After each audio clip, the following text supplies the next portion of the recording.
Saludos, compañeros y compañeras, compañeros estudiantes, colegas del departamento. Gracias por estar aquí nuevamente para disfrutarnos una charla de la doctora Gisela Carbonell. Bien contento, ¿verdad?, con todo lo que estamos haciendo en la semana, el martes, ¿verdad? Tuvimos también una charlita acá sobre temas también atados a la historia y a las humanidades. Fíjense también en la página del departamento, en la página web de la universidad, vamos a estar teniendo también colgadas las presentaciones y vamos a tener también los videos mediante el compañero Jorge desde allá de Televisión Educativa. Así que el día de hoy les presentamos a la doctora Carbonell. La doctora Carbonell posee un bachillerato en Ciencia Política de la Universidad de Puerto Rico en Río Piedras, una maestría de Historia del Arte de la Universidad de Massachusetts Amherst, un doctorado de Historia del Arte en la Universidad de Illinois en Urbana-Champaign, donde se especializó en arte europeo y americano del siglo XX. Se ha desempeñado como profesora y como curadora en Puerto Rico y en Estados Unidos. Sus áreas de interés incluyen los movimientos de vanguardia, el surrealismo, las intersecciones entre el arte y la política, el aspecto social e histórico del arte, entre otros. La doctora Carbonell es miembro de nuestra facultad desde el 2005 y por más de un año ha sido mantenedora del programa de Arte Ahora, el cual se transmite todos los miércoles por Radio RU. Así que sin más le dejo a la doctora Carbonell.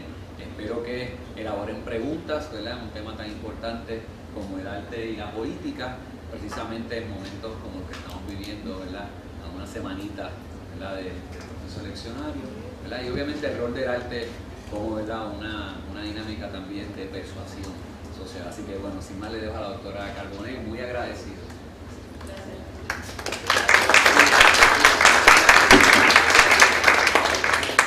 Bien, buenos días a todos y todas. Muchísimas gracias a los estudiantes que están aquí. En particular también quiero agradecer a los colegas del Departamento de Humanidades por participar de la actividad y sobre todo al director del departamento por proveer este espacio en el día de hoy, que era el día que yo quería hacer esta conferencia, ¿verdad?, que es el último jueves, la última hora universal que tenemos antes de las elecciones del martes.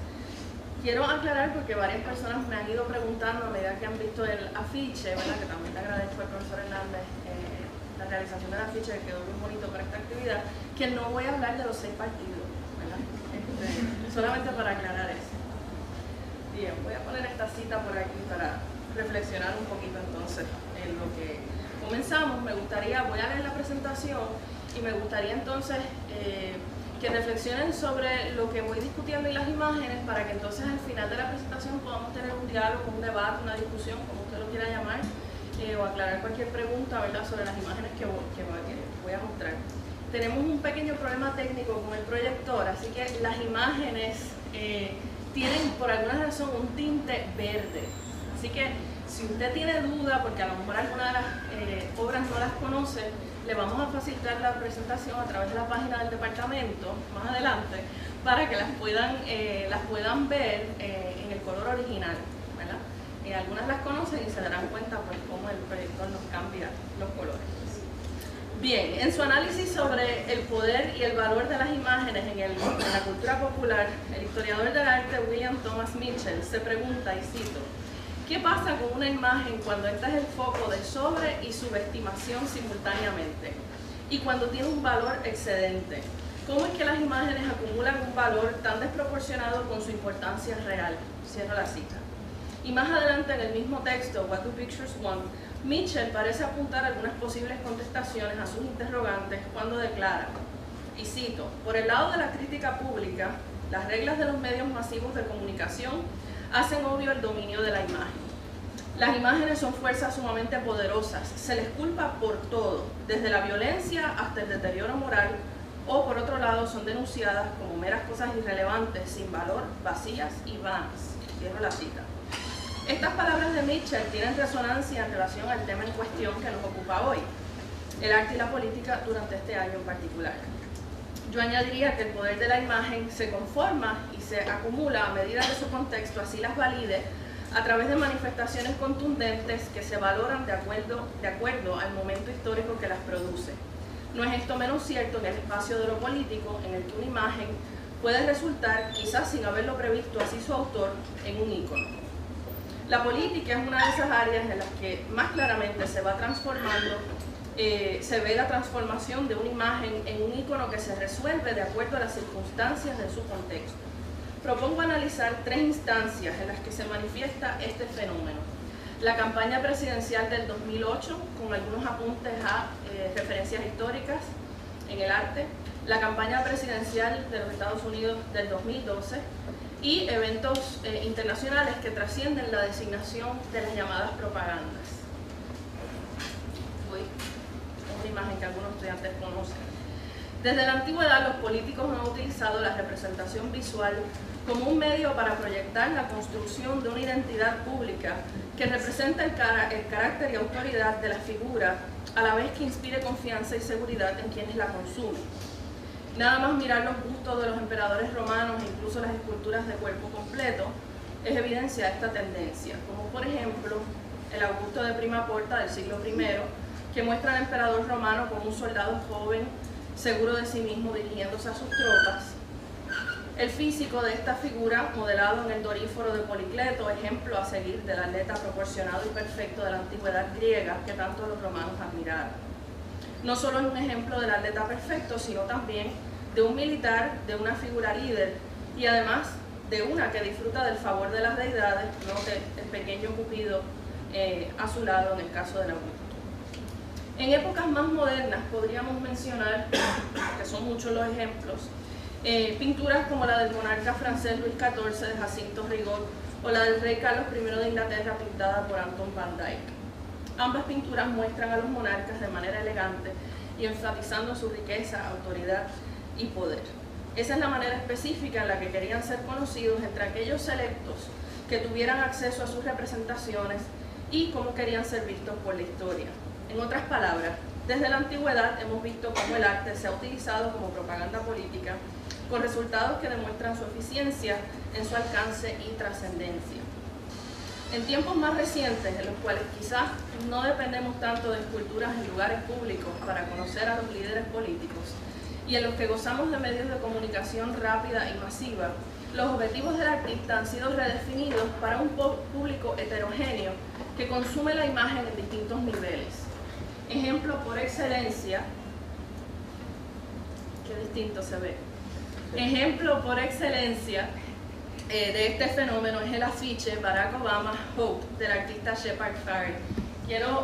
Estoy segura que casi todos hemos visto o conocemos este afiche de la campaña presidencial del 2008. Lo que aparece en verde en la pantalla es originalmente rojo. Mantenga eso en mente, ¿verdad? Este afiche, esta imagen, definió la campaña del 2008 representando al candidato demócrata a la presidencia de los Estados Unidos de manera clara, directa, contundente y sobre todo reproducible masivamente. Casi de inmediato la imagen se convirtió en un ícono de lo que Barack Obama representaba para muchos americanos. El candidato del cambio, de la esperanza, de la paz, de la dignidad y de una oportunidad sin precedente para los afroamericanos y para otros grupos y minorías marginadas históricamente.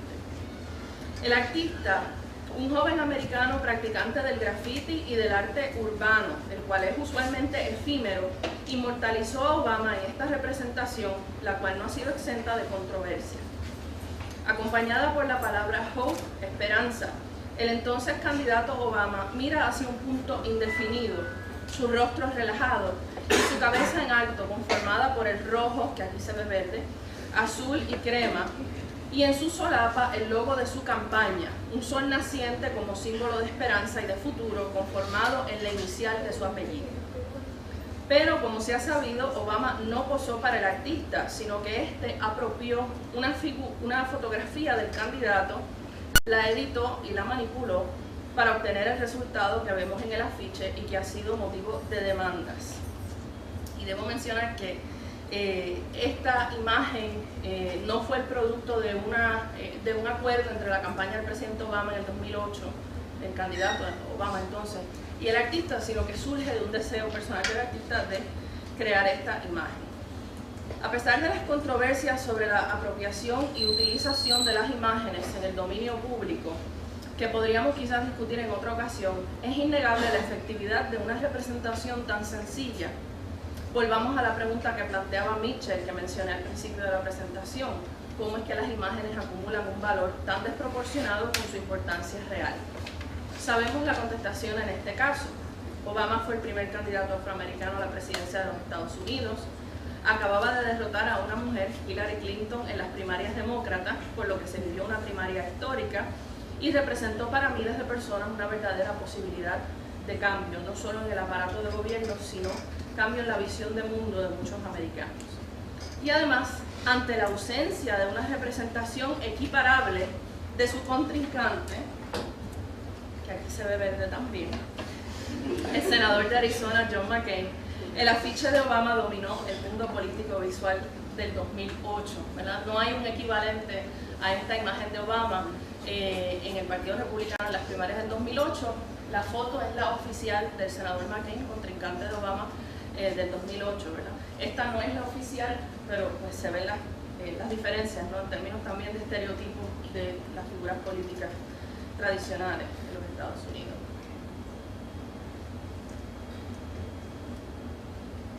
El impacto del afiche fue tal que ha sido usado en numerosas campañas publicitarias, incluso en la actual campaña de este año.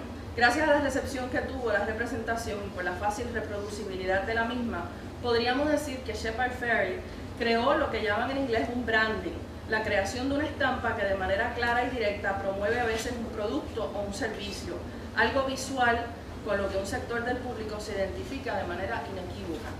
Y así miles de americanos lo hicieron suyo en pegatinas, hojas sueltas, camisetas, en el internet, incluso llegando a que el propio Obama reconociera, enviándole una carta a Fairey, dándole las gracias por haber creado la imagen y felicitándolo por su trabajo. La campaña eleccionaria del 2012, por otro lado, no ha sido definida ni en el flanco de los demócratas ni en el de los republicanos, mucho menos por una sola representación visual emblemática. Pero esto no quiere decir que no se haya dado el caso de artistas quienes en sus obras hacen alusión a algún candidato o incluso a algún asunto discutido en la campaña. En el caso de algunos artistas, la venta de sus trabajos también ha servido para recaudar fondos para la campaña de su candidato. La mayoría de ellos, por alguna razón, apoyan al presidente Obama. Los precedentes de estas intervenciones, me refiero a representaciones de los candidatos que no fueron hechas específicamente por las campañas, se pueden identificar en las obras de artistas como Robert Rauschenberg, con su Retroactivo 1 de 1964, y Vote McGovern de Andy Warhol del 72.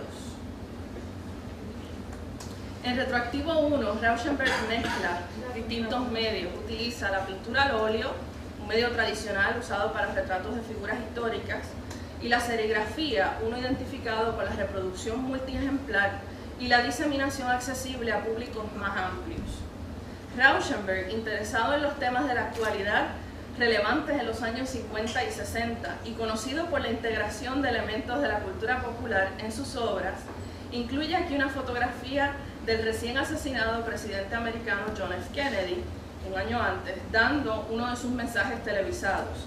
Su gesto es enfatizado en la repetición de su mano derecha en la parte inferior, a la vez que su figura es flanqueada por planos de color arbitrarios, no descriptivos, y de un astronauta en paracaídas que vemos en la parte superior.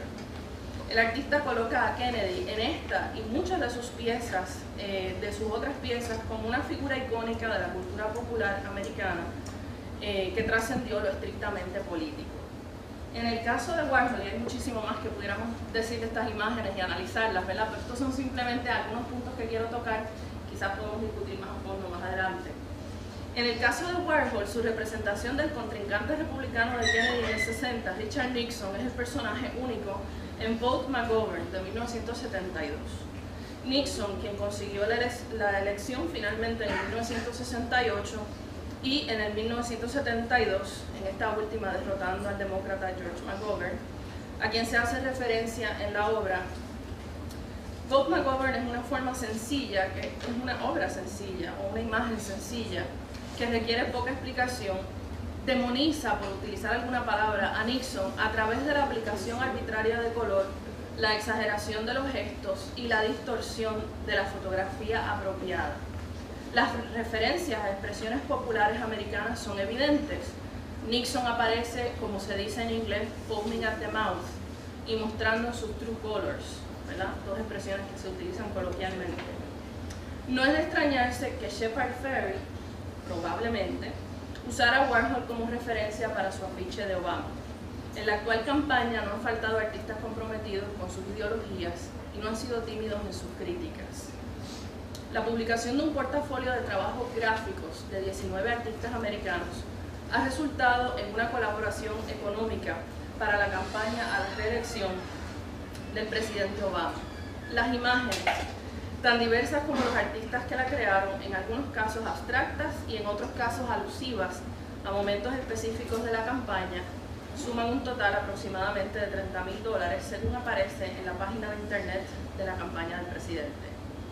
Entre los artistas figuran grandes nombres del arte americano: Richard Serra, que tenemos representado en la pantalla, John Baldessari, que vamos a ver en breve, el arquitecto Frank Gehry, la artista Ann Hamilton, David Hammons, Jasper Johns, Bruce Nauman, James Rosenquist y Ed Ruscha, entre otros. La lista lee como un who's who del arte americano de la segunda mitad del siglo pasado hasta el presente. Consideremos dos ejemplos de estos 19.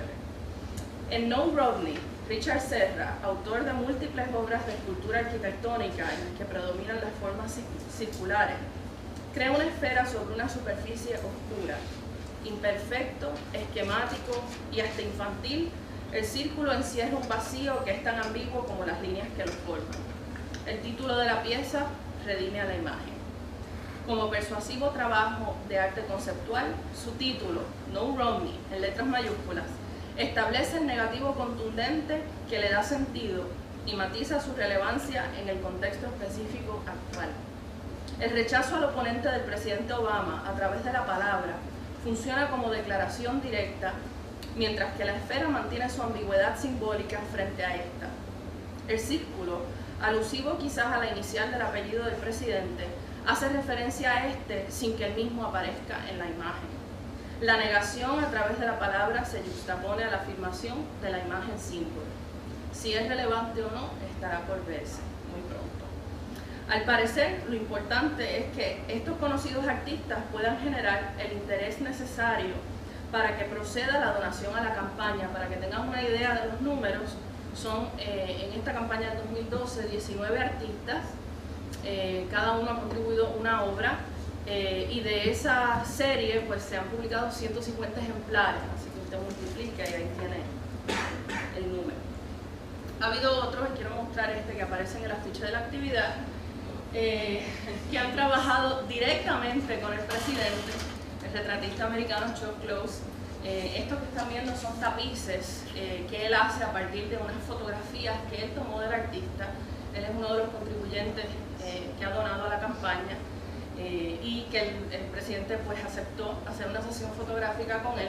De esas fotos él saca los tapices, y de los tapices él luego hace acuarelas, así que las vende a diferentes precios y el dinero va a la campaña del presidente. Aquí tienen un ejemplo de la acuarela. Los colores son un poco distintos, todas son obras monumentales en el caso de este aquí.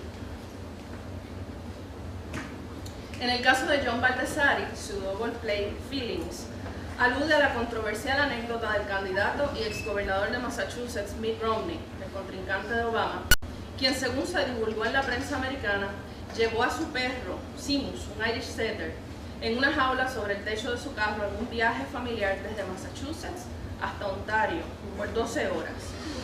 De acuerdo a varios reportes sobre el incidente, el pobre animal sufrió de diarrea, forzando a la familia Romney a parar en el camino para limpiar los cristales del carro.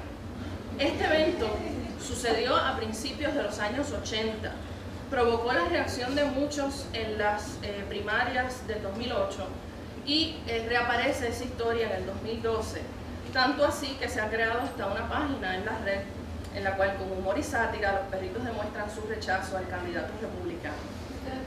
Baldessari, conocido por trabajar con la imagen y el texto, y en muchos casos el texto como imagen, capta la anécdota de la mascota de Romney en su pieza, representando solo una parte de Seamus. Restringida a la periferia de la superficie, se ve la boca abierta de un perro, dientes afilados y lengua afuera, símbolo casi universal del jadeo del perro cansado, acalorado y sediento. La lengua cuelga del lado de la boca abierta, la tira rosada, me refiero a la lengua, con un toque de humor y de in your face, inmortaliza al pobre perro. El juego de palabras en el título, al igual que en el caso de Serra, lo hace aún más dramático y patético, incluso poniendo la palabra feelings, sentimientos, al pie de la imagen. Me preguntaba en estos días y le preguntaba a algunos colegas si algún artista americano ha manifestado su apoyo a Romney. Al momento no he encontrado ninguno, aunque sí hay listas de CEOs de galerías y algunos coleccionistas que lo han endosado y han hecho contribuciones monetarias a su campaña. Recientemente se dio a conocer una posible excepción que ha sido muy problemática en la escena del arte. Un retrato de Romney a gran escala titulado Vote Mitt Romney, hecho por el artista Richard Phillips, que vemos ahí. El retrato es parte de una exhibición titulada We the People, sobre el tema de la política y citando la Constitución. Phillips ha sido criticado por crear la imagen de Romney sin identificarse como republicano, a lo que el artista respondió, y cito, yo no pinto demócratas, yo voto por ellos, cierro la cita. A la fecha es la única imagen del candidato republicano que no sean las creadas por su campaña política o que no tengan la intención expresa de utilizarse como propaganda, al menos que se conozca hasta el momento en esas altas esferas del arte, ¿no?, donde se están dando este tipo de exhibiciones. La razón puede muy bien estar relacionada al discurso de Romney sobre el arte y la cultura durante esta campaña. Sabemos que el aspirante Romney ha declarado que de resultar electo a la presidencia, eliminaría los fondos federales para el National Endowment for the Arts, el National Public Radio y el Public Broadcasting Service. Las consecuencias de esta acción serían nefastas para la difusión de la cultura y la producción artística de los Estados Unidos, así como para la educación sobre esta. Esa es mi opinión bien personal. El Smithsonian Institution, por ejemplo, entre otros, se verían en unas circunstancias adversas para procurar la continuidad de los trabajos que realizan, a pesar de que estas instituciones reciben parte de su presupuesto de donaciones y no dependen 100% del gobierno federal. La campaña del presidente Obama ha hecho expresiones anteriormente sobre esfuerzos para promover la creación artística en las escuelas y comunidades y demostró interés en el tema al nombrar un comité asesor en las artes, compuesto por músicos, pintores, actrices y otros miembros del mundo artístico. Asimismo, ha propuesto el llamado American Jobs Act, un plan que incluye el emplear a miles de americanos desempleados para reconstruir escuelas, reparar puentes y carreteras, etcétera, etcétera. Sin duda, el presidente ha mirado la historia de momentos frágiles de la economía de Estados Unidos para impulsar iniciativas que en décadas previas tuvieron algún éxito en el desarrollo de soluciones temporeras a problemas financieros.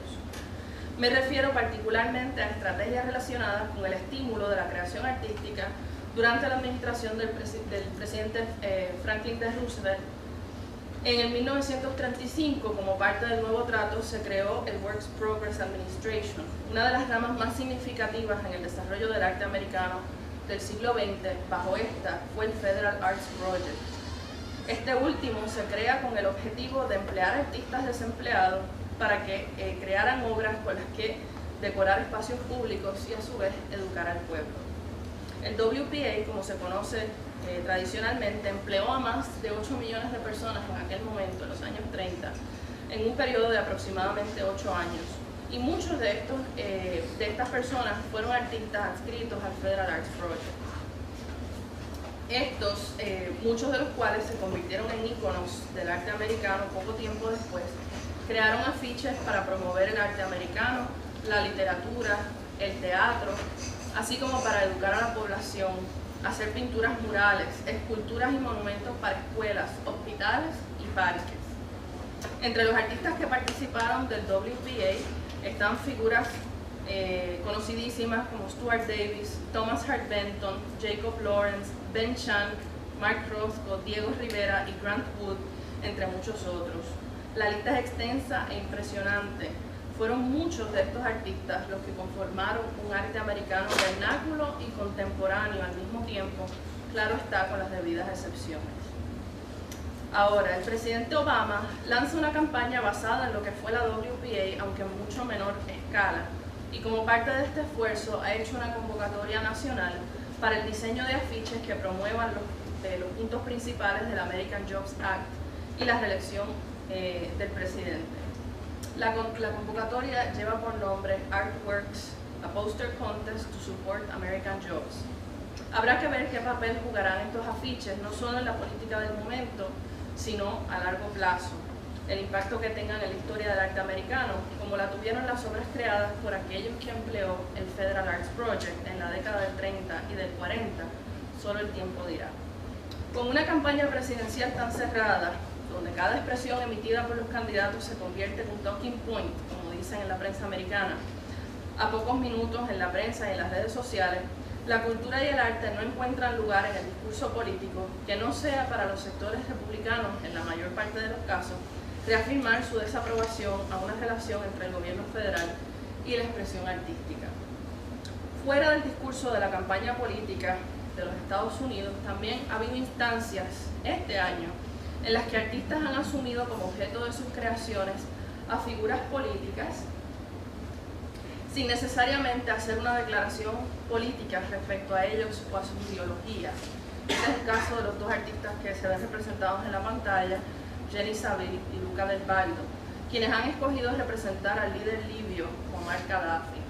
Más bien, han representado el cadáver de Gaddafi.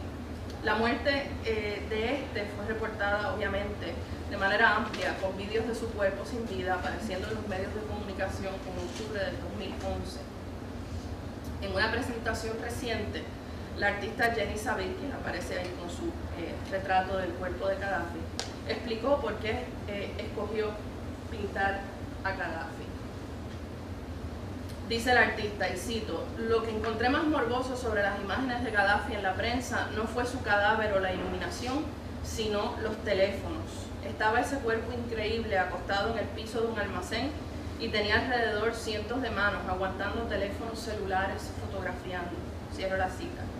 Las expresiones de Saville reflejan que aunque su pintura representa el cadáver de un político, cuya imagen en algunos casos a través de los muchos años que estuvo en el poder se ha proyectado como una celebridad, no es sobre él la pintura que ella crea, sino sobre nosotros en términos generales como observadores. Esos que estaban a su alrededor tomando las fotos y que luego las diseminaron rápidamente por las redes sociales y en periódicos a nivel internacional. Ya lo dijo Mitchell en la cita que leí al principio, los medios masivos son los que hacen obvio el poder de la imagen. Luca Del Baldo, a quien vemos en la derecha, enfatiza en su pintura la cabeza de Gaddafi, logrando plasmar con un nivel muy sofisticado en su técnica el rostro grotesco, morado e hinchado del líder libio. Distinto a los ejemplos examinados hasta ahora, Saville y Del Baldo dejan de un lado la ironía lúdica y apuestan a la representación macabra de un cuerpo sin vida, y más importante aún, a cómo ese cuerpo sin vida fue circulado, reproducido, comentado y reinscrito de significado en la larga lista de eventos relevantes en la historia política de este año. Aquí en Puerto Rico también se han dado expresiones que consideran lo político y lo actual desde una perspectiva algo lúdica. El artista puertorriqueño Antonio Martorell publicó recientemente un rompecabezas que delinea el mapa de Puerto Rico y en el que se incluyen figuras de la política local. El artista los representa como figuras que son parte humana y parte animal y titula el proyecto Bestiarium Politicus Puertorricensis, al estilo de los bestiarios medievales, y donde cada político tiene su equivalente en el mundo animal, desde Rivera Schatz hasta Carmen Yulín, desde Wilito hasta el propio presidente Obama. Como Baldessari y Serra, y anteriormente a ellos Warhol y Rauschenberg, Martorell manipula la imagen que nos es familiar y la desestabiliza, reforzando su asertividad a través de las referencias textuales de la cultura popular. Desde las alusiones a Simus, el Irish Setter del gobernador Romney, hasta el afiche del propio presidente Obama, somos nosotros, los productores y consumidores de la imagen, quienes nos hemos convertido en íconos, en leyendas mitificadas que nunca mueren. Veremos si es el caso después del próximo martes. Muchas gracias.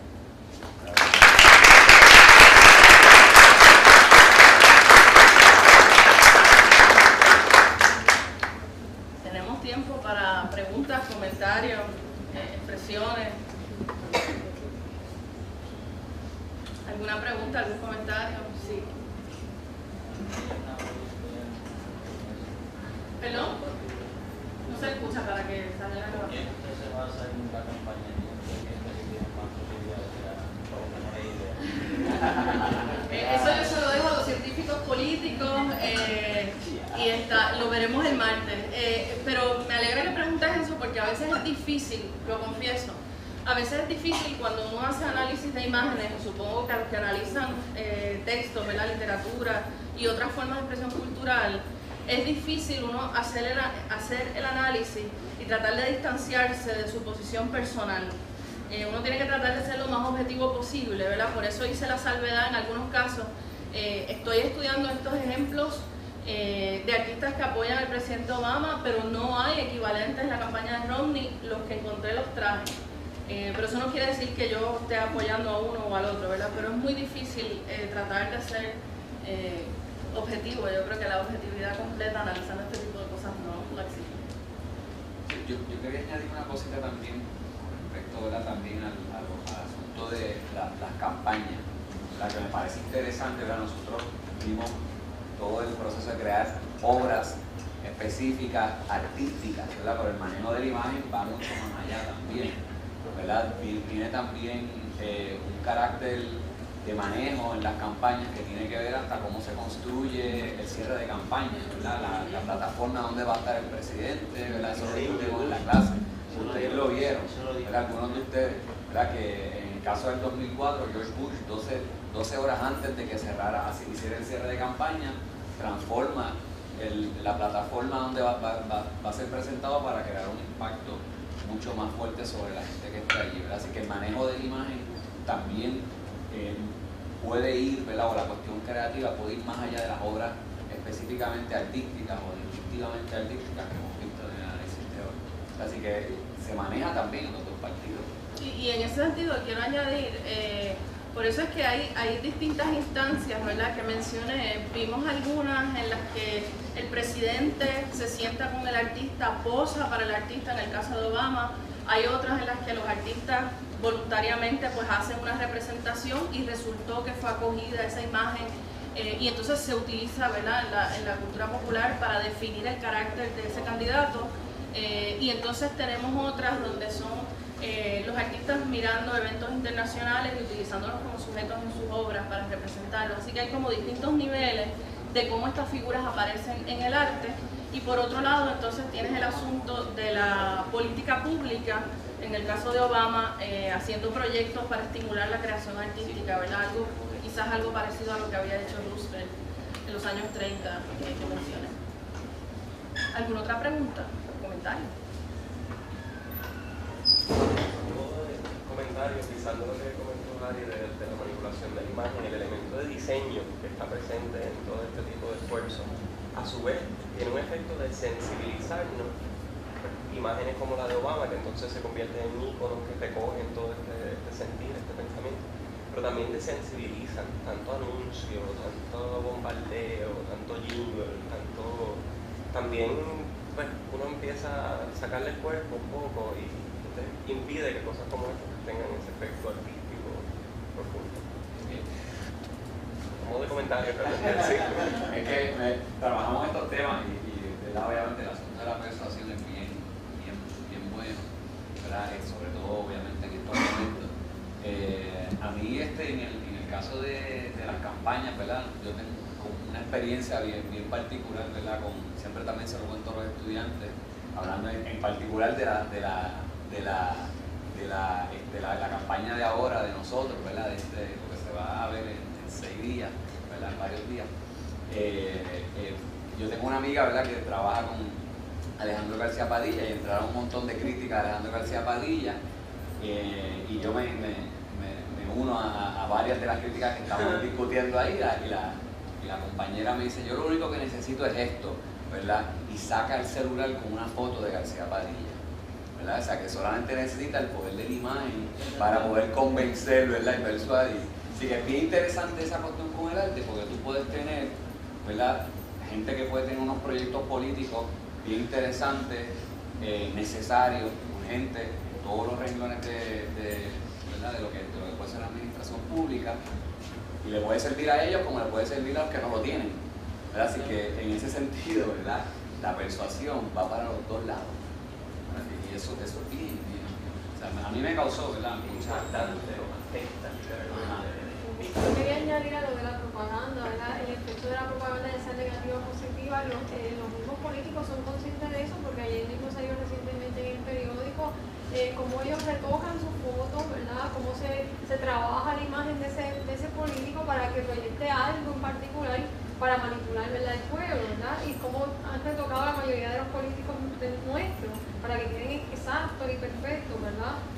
Para que llame más la atención, para que tenga más propaganda. Definitivamente, yo voy a considerar retocar las que se están tomando de la actividad. Pero sí, y es algo que yo pues siempre les recargo a los estudiantes cuando hacemos análisis de cualquier imagen, pero sobre todo de esta, que lo que nosotros vemos en estas imágenes no está ahí accidentalmente. Estos son decisiones calculadas del artista, aunque con el respeto de los artistas a veces nos quieren hacer creer que fueron espontáneas y accidentales, no lo son, ¿verdad? Hay todo un proceso que está detrás de lo que uno ve en la imagen como resultado, y quiero compartir una anécdota, ¿verdad? Como ya han podido notar, a mí me encanta el tema de la política americana y siempre estoy pendiente de lo que está ocurriendo, sobre todo en esta época de elecciones, y estuve leyendo unos artículos el otro día sobre cómo el exgobernador Mitt Romney está trabajando su imagen personal para proyectarse, porque está frente a un candidato, el incumbente, que es mucho más joven que él, que tiene muchísimos seguidores en términos de la imagen que él proyecta, ¿verdad? Ustedes no sé si lo han visto, pero ha salido en el show de él bailando, ha cantado canciones de Al Green, ¿verdad? Tiene una mística esa imagen del presidente Obama. Y entonces leí en unos artículos que Mitt Romney, una de las cosas que hace para, en su juicio, mejorar su apariencia y su imagen cuando va a salir a los medios, es que tiene una persona que va a su habitación del hotel y le hace lo que llaman el spray tan, ¿verdad? Para verse bronceado. Lo había negado y después lo aceptó, la campaña lo aceptó. Así que para verse pues que tenga un mejor color, verse un poquito más atractivo, no sé.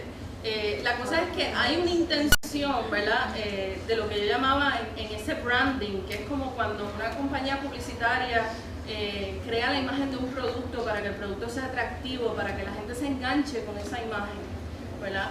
Y entonces pues a veces llegan hasta esos extremos que pueden ser hasta risibles, ¿verdad? En algunos casos. ¿Alguna otra pregunta o otro comentario?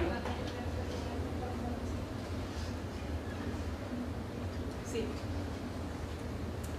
Me habla de la manipulación.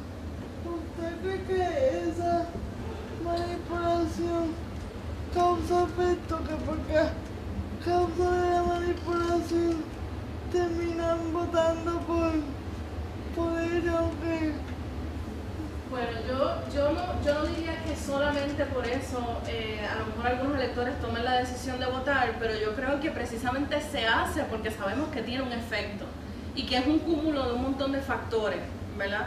Y sabemos, como decía el profesor Hernández, que la imagen, como los votantes la perciben, ¿verdad? Como esa anécdota que él contó de esa persona que dice, con Alejandro yo lo único que necesito es la foto, como si no hiciera falta nada más, ¿verdad? Y hay muchas personas que repiten ese discurso, así que yo creo que la campaña de los Estados Unidos, y si te fijas, los ejemplos que puse del presidente Kennedy y del presidente Nixon, dos extremos opuestos de cómo representar de manera quizás positiva a uno y de representar de una manera bien negativa al otro, definitivamente afectan la opinión pública, ¿verdad? Definitivamente. Sobre todo en esta época donde circula tanto la imagen y somos tan visuales, ¿verdad? Definitivamente. Sí. Quería comentar que en mi pueblo, el actual alcalde, antes de comenzar bien fuerte las propagandas, él tuvo una imagen que proyecta fuerza, poder. simplemente la imagen, obviamente a gran escala, en el centro, en la entrada del mall, era el vestido, era de fondo negro, vestido con un chaleco negro, simplemente con esta posición, pero mirando como la imagen de Obama, pues, no mirando a un punto fijo, sino a lo lejos. Entonces como que proyecta esta fuerza de que, mira, y arriba decía como en pequeñas letras, 10 años de grandes cosas y todo, pero proyecta como una visión al futuro, de que vamos a seguir caminando. Y he visto la otra campaña del otro candidato, pero que ha tirado muchas imágenes fuertes, pero la proyección de él no ha sido tan contundente como aquella imagen nada más, y enorme del alcalde actual, y me pareció mucho más fuerte. Es parecida como a la de los emperadores, el de Augusto era, algo así, que estaba con toda la imagen. Él se proyecta fuerte. De igual manera la del alcalde, esa imagen se proyecta bien fuerte, y yo creo que para mí me impacta más esa imagen que las del otro candidato, definitivamente. Definitivamente tiene un efecto en nosotros, porque nosotros, si usted se fija cómo se preparan las imágenes que nos venden productos, nosotros consumimos a través de los ojos. Antes de probar un refresco, antes de probar una cerveza, ya nosotros nos gustó o no nos gustó la manera en que se nos vende visualmente, ¿verdad? El tipo de anuncios que hacen, etcétera. Y con estos candidatos pues pasa lo mismo. En el caso del afiche de Shepard Fairey, que vuelvo y recuerdo para los que entraron más tarde, lo que aparece verde en el afiche es rojo. Esa foto no la tomó Shepard Fairey del entonces candidato. Esa es una foto que se tomó de una sesión del Senado cuando Obama era senador todavía de Illinois. Se tomó esa foto, él estaba sentado en una mesa en una sesión del Senado mirando a una persona que estaba hablando, ¿okay? Así que es una foto como la que veríamos en el periódico, una foto bien común de las que se toman para documentar las sesiones del Senado, como hacemos aquí también, que salen en el periódico. Y entonces este artista edita la foto para quitar a la persona que aparecía al lado, y entonces la va manipulando, ¿verdad? En este caso con una serigrafía a través de la utilización de esos tres colores primordialmente, y va jugando con ella, le añade la palabra, la va construyendo, ¿verdad? Hasta llegar a lo que resultó. Y no ha habido, ¿verdad? Si usted mira la campaña presidencial de este año, no hay otra imagen que se pueda equiparar ni de los republicanos ni de los demócratas con el efecto que tuvo esta en su contexto histórico particular del 2008. Sí. Yo quería preguntar en eso que estás mencionando, estas son imágenes creadas por artistas que quizás tengan su ideología y su agenda, pero no se hicieron con fines publicitarios. Luego se usan en la campaña, ¿no, padre?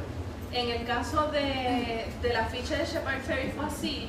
En el caso de Richard Serra, la del círculo y la del perro, fueron hechas para levantar fondos para la campaña, y un coleccionista, o si usted tiene los $30,000 disponibles, puede entrar a la página de Obama y se adquieren ahí. Así que son aprobadas, es lo que quiero decir, por la campaña de Obama. Sí, no, lo que quería preguntar es si a tu juicio hay un caso similar, puede existir un caso similar en la política puertorriqueña, de una imagen creada por un artista, no necesariamente originalmente para usarse en la campaña, sino para crear la obra, puede ser para subasta, un comentario social, y que se convierta luego en una imagen icónica. Si a tu juicio existe, es como ese afiche de Hope, que ciertamente se ha conocido. Bueno, hay varias instancias, ¿verdad? Traje el ejemplo de Martorell porque es el más reciente con lo del bestiario político, y una de las cosas que me llamó la atención de ese proyecto de rompecabezas, que él, de hecho, en una entrevista recientemente, él explicó que él tenía la intención de hacerlo a un precio popular, ¿verdad? Y tenía una estación en Plaza de Américas y se vendía al pueblo para que lo pudieran adquirir. Y hay otras instancias, el propio Martorell, ¿verdad? Las barajas alacrán que había creado a final de los años 60. Hay algunas otras instancias, pinturas de Emil Narváez, por ejemplo, aludiendo a los muros en las calles de Puerto Rico con los pasquines, que recogen ese sentir. Yo no sé ahora de momento si hay alguna que haya tenido el impacto a nivel social y de cultura popular que ha tenido esta, que también fue inesperada, ¿no? Cuando él la creó. No, porque me acordó el Muñoz de Rodón, pero obviamente es ser un político retirado. No se usa para campaña, e incluso es la imagen de una persona vencida, ¿no? Claro. Esa es mi lectura de la Claro. obra. Y el medio también afecta ahí, ¿no? Porque aquí estamos hablando de la mayoría de estas creadas o en medios que son reproducibles masivamente. Exacto.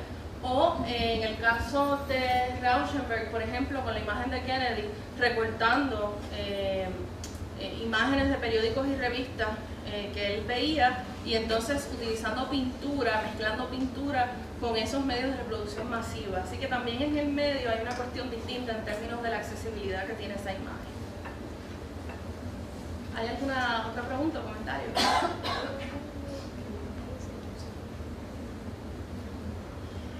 Mira, una pregunta a mi Sí. no sé si te entendí bien. La de Hope, de Barack Obama, señalaste que había tenido demanda. Sí, ha tenido demandas porque la fotografía no la tomó él, la fotografía no es suya, y la fotografía como aparece el presidente ahí es una fotografía que está alterada, ¿verdad? Porque él aparecía con otra persona, la editó, la cortó, etc. El argumento que ha presentado Parry y sus abogados es que es una imagen que estaba en el dominio público, ¿verdad? Y que como estaba en el dominio público, pues él puede alterarla de esa forma. Pero no ha impedido ni siquiera la controversia el que la imagen tenga el efecto que tuvo en el 2008, y que incluso hoy día, mencioné lo de los perros, ¿verdad? Por ejemplo, ahí vi el otro día una organización de rescate de animales en Estados Unidos que en vez de usar al presidente Obama, usan la carita de un perro sato, pero en el mismo afiche con otro texto, pero utilizando ese mismo marco, ¿verdad? Para hacer su declaración social sobre los derechos de los animales, por ejemplo. Así que no ha perdido de efectividad por eso, creo yo.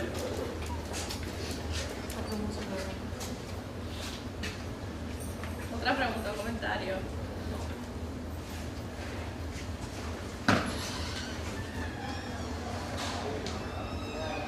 ¿Alguna otra opinión? ¿Algo que quieran traer o comentar o preguntar antes de cerrar? Tenemos tiempo. Comentario excelente. Muchas gracias. Muchas gracias. Es bien interesante, volviendo a la pregunta que me había hecho uno de los jóvenes, trabajar con imágenes contemporáneas, o por lo menos que tengan unos referentes contemporáneos.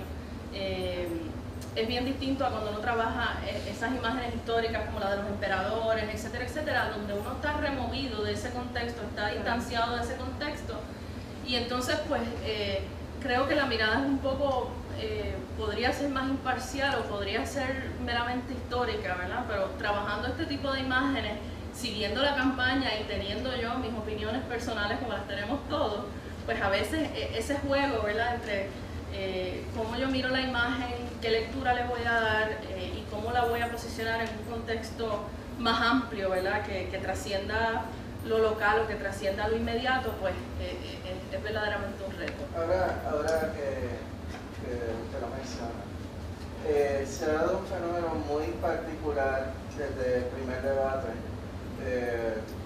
en las redes sociales, en que precisamente se utiliza imágenes para crear una serie de impactos, ¿verdad? En el debate Mitt Romney, ¿verdad? Empezó a atacar a PBS con una sonrisa en sus labios. Y entonces, yo lo que vi en los foros, en las fuentes sociales, no digo que es una obra de arte o lo que sea, pero en términos de imagen, ¿verdad? Todo el mundo empezó a utilizar la imagen de Big Bird, ¿verdad? O sea que es el uso de la imagen dentro de ese contexto el que le da un significado y tiene un impacto social dentro de, ¿verdad? En este caso, una sociedad cibernética, por así decirlo. Sí, y es una de las instancias, ¿verdad? Y dentro de ese marco teórico que utilicé pues para elaborar esto, el de W.J.T. Mitchell, donde habla sobre el poder de los medios de comunicación y hace la distinción, que en español quizás es un poco difícil cómo traducirla, pero él hace la distinción entre lo que es lo que llaman en inglés un picture y lo que llaman en inglés un image. Y entonces, ¿verdad? Como lo que él llama image es una cosa que no es material, no es tangible y que nos llevamos en nuestra memoria, no sé, es un argumento un poquito platónico, podríamos decir por ahí, ¿no? En el caso de estas que usted menciona, de Big Bird, para aquellos que no vieron ese debate, en una instancia donde se le pregunta al candidato Mitt Romney cuáles son las propuestas para balancear el presupuesto y reducir el déficit, una de las contestaciones que él dio es que él quiere eliminar, que lo menciona en la presentación, los fondos federales que se le dan a PBS. PBS son los que han producido el programa Sesame Street y donde aparece Big Bird, etc. Es el canal público. El Public Broadcasting Service, que le provee a millones de americanos que no tienen para pagar cable TV, por ejemplo, sobre todo en áreas rurales y distantes, etcétera, un canal donde pueden tener programación educativa, ¿verdad? Accesible para todo el mundo, aunque no tengas cable TV. Y su contestación, ¿verdad? Pues fue eliminar eso y mencionó el personaje de Big Bird. Así que inmediatamente yo recibí... A mí me gusta Big Bird, pero lo voy a eliminar. Siendo eso, me parece que la cifra de lo que se gasta en eso, creo que es 0.2% del presupuesto general de los Estados Unidos. Así que no vas a balancear el presupuesto con eso, según dijeron algunos analistas. Pero lo que me interesa más de la imagen, ¿verdad? Lo que usted mencionaba de las redes sociales, inmediatamente, ¿verdad? Porque yo veo los debates con la computadora al frente, estoy pendiente, monitoreando. Entonces veía los memes, como le llaman, ¿verdad? Esas imágenes que ustedes reciben por Facebook o por Twitter, los memes utilizando la figura de Big Bird como el afiche de Shepard Fairey, haciendo el argumento, ¿verdad? De la importancia de este personaje, que es emblemático dentro de unas ciertas audiencias, ¿no? Y emblemático de unos proyectos apoyados por el gobierno federal para educar a niños de escasos recursos, jóvenes, etc. Así es que definitivamente el manejo de eso que es el image, que Mitchell llama, ¿verdad? De cómo esa imagen entonces se queda en nuestros referentes, ¿verdad? Y en nuestro registro visual, pues es también bien asertiva, ha sido bien asertiva la campaña. En ese aspecto de abonando un poquito la imagen de Big Bird que se reciben por internet, a mí me llamó mucho la atención una manipulación de una pintura de Norman Rockwell, que es este artista ilustrador americano que refleja muy bien esa visión de la América blanca de los años 50. Y está esta imagen de la familia en la mesa de Thanksgiving, de Acción de Gracias, y tiene el matrimonio con el pavo. Entonces a la figura del matrimonio le han puesto la cabeza de Romney y de su esposa, y en la bandeja del pavo está el pobre Big Bird cocinado, con la cabecita así. Y me llamó muchísimo la atención porque Rockwell es iconográfico de toda una visión de América un poco idealizada, ¿no? de los años 50, que al margen de sus valores artísticos pues es excluyente, ¿no? Porque solo presenta pues la clase media, blanca, etcétera. Entonces llamó mucho la atención eso cuando traen la bandeja con el pobre Big Bird estofado. Esa no me ha llegado, pero definitivamente la voy a buscar. Es genial. Sí, la voy a buscar, pero sí, artistas como Rockwell, por ejemplo, que intentaron, ¿verdad?, promover esa imagen idealizada y, como usted dice, totalmente excluyente. Que quizás era la que él conocía, o sea, y la que él representaba. Yo no estoy pasando juicio sobre... Pero que es una imagen pues, que lo que presenta es la típica familia, el American Dream. El American Dream blanco, de cierta clase social, etcétera, etcétera. El papá con las pantuflas y la esposa le lleva.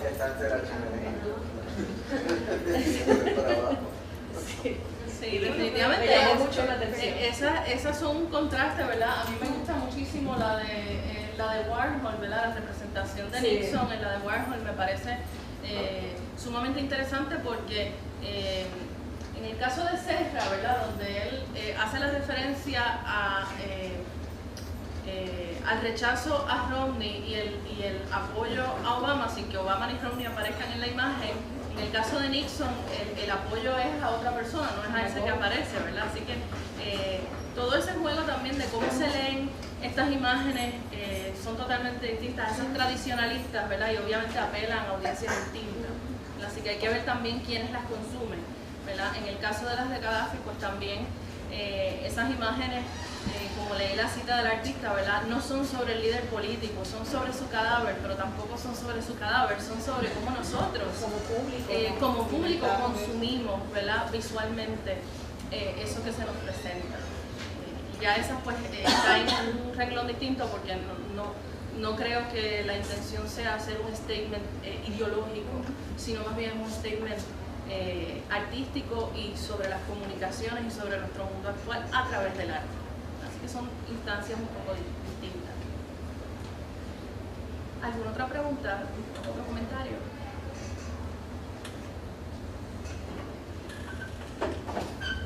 Sí. Lo de las imágenes por internet también se da aquí mucho en Puerto Rico por las redes sociales, como protesta o burla de los partidos políticos. Y yo le quería preguntar, ¿usted considera eso arte o no lo considera? Sí, esa es una excelente pregunta. Y es una pregunta bien difícil de responder. Y yo no te puedo dar una respuesta que sea totalmente clara, ¿verdad? Yo creo que estas cosas no necesariamente es blanco o negro.